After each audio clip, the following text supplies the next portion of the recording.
Hey everybody, this video you're going to see here after I get done is pretty much step by step of the film development process. It's almost exactly the process that I still use today, about 18 months after I started shooting film.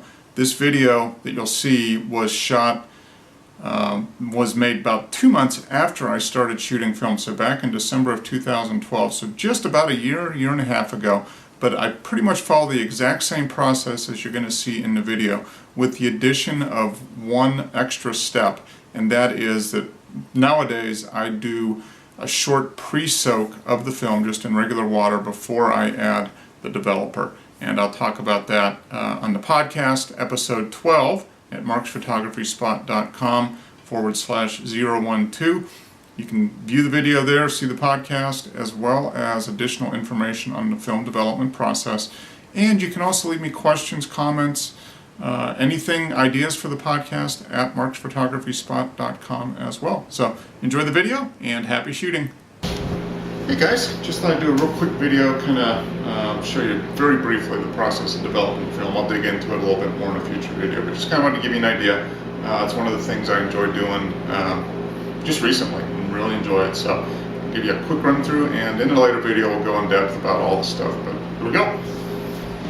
Okay, I'm just going to show you here. I've got a roll of 35mm Ilford HP5 Plus 400 speed ISO film that I just took out of the Yashica camera.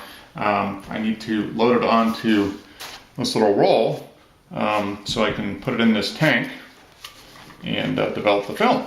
Now the problem is you can't obviously do that in the light because it'll expose the film, so that's where this little black toxic waste radioactive dark bag comes in. I put my arms inside here, load everything in, and I have to put the film in by feel onto this reel, and most of the time it works, and then into the tank. And then once it's in the tank I can do everything in the light because I can add chemicals through the top without light getting in to expose the film too early. So here we go. Okay, that took a little longer than I expected, but I haven't done a lot of 35mm film, and it does take a little different thing to get it on the reel, so it took me a while, but there it is. It's in the container, light-proof at that point. Here are the scissors I used to cut the film off the reel. Here's the film canister, empty. Here's the bottle opener, works for beer as well as for film to get the ledge off the cap off the film. And I have some cut film in here that I have to trim off. When you take it out of the roll, you got to trim off the edge, kind of square it up. Here's the back end of the roll and the front part that I trimmed off to kind of get it square and hooked up. So time to go set up the chemicals and see what we can do with getting it developed. Okay, sorry for the noise, the dishwasher is running. But the basic process is, it's essentially 3 steps. You use a developer to actually bring the image out on the film, which is in here. Then you use a thing, basically a chemical to stop the developing process. And then you use a chemical, what's called a fixer, which fixes the image on the negative and keeps it there, essentially. I'm using a new developer today. This is the Kodak HC110. And I've got my little baby syringe here because you just measure out some of the syrup into the measuring thing, add in the right temperature of water. Typically you want to do it about 70 degrees is the right temperature for processing black and white film. So I'm going to go ahead and get this mixed up and see what happens. Okay, I've got the developer mixed up. I took 15 milliliters of this, mixed it in with about 480 milliliters of water. The temperature you want to typically do black and white film, the starting temperature is around 68 degrees. So I have a little thermometer and timer that I use to double check the water temperature. And in this particular mix solution, I do it for about 5 minutes once I pour it in. So I've got it stirred up. It's all diluted and stirred up well in there. I'm going to go ahead and add it to the container. Takes a little bit to pour in, and once that is done, I'll take a little bit here. I'm getting better at it. This is my 10th or 9th roll of film that I've developed, and there we go. The dishwasher is off, but about 7 of them have been 120 or 120 film, which I'll show you when I do my film camera thing.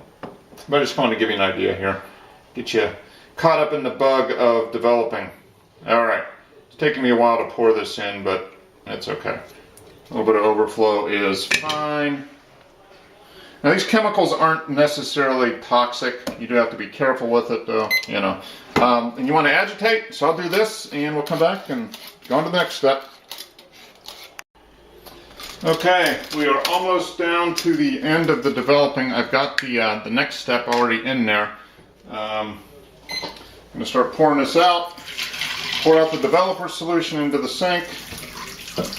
Now it can go down the drain. It's not toxic at all. Especially, now, it is a little bit toxic, but when it's diluted, it's fine. Alright, that's pretty close. Within a few seconds of the right time. Now I add this stop solution, which stops the development process.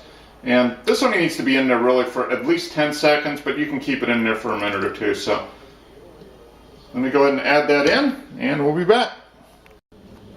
Okay, I've poured out the stop solution. I've got in the fixer, which you do for about 3 minutes or so, and you want to agitate every 30 seconds or so during the process. Just make sure the film gets covered completely. And the fixer is going to fix the image on the film itself, on the negative. Now the fixer is something that you don't want to toss down the drain. You can reuse it, and it'll go through a number of rolls, and if it loses a little bit of its power, you can add a little bit more to it. There's a whole process for doing that, but when I'm done, I pour it back in here and use it again. And if I need to add a little bit to it, I do, but that way I'm not throwing it down the drain every time I use it, which you don't want to do.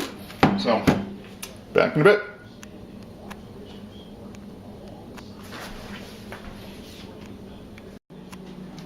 Okay, I poured the fixer back in the container there. I can reuse it. You can test it with just putting a drop on a piece of unexposed or a piece of film and see how long it takes to clear off. But you can usually get about 8 or 9 rolls out of a batch of fixer. So it's ready for the next time. And now what you want to do is you want to wash the film off, and you can just use regular water for that. So I'm going to wash it off a couple times, and then we'll see what we have. So let me do this, and we'll come back, see if we have any pictures worth keeping.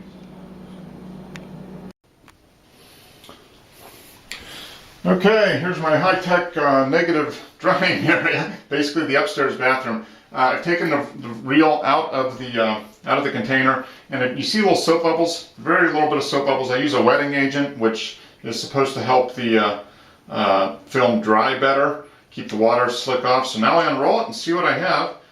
Looks like I've got some negatives, maybe.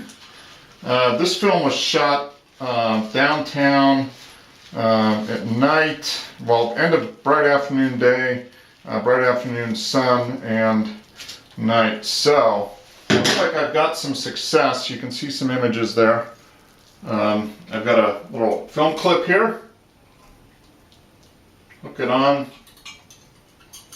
and a weighted one for the bottom to keep it as straight as possible. And I let it dry for a couple of hours, and as you guys can see, there's images. So success.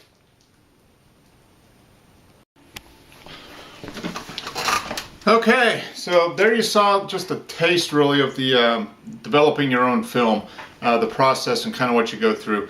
Hopefully it'll kind of give you get you thinking a little bit about film cameras. I'm going to do my film video, the video of showing my film cameras here next, so you'll see that next. But this is the camera that the film came out of, the Yashica GSN 35mm. I'll talk a little bit more about it, but the process is really easy.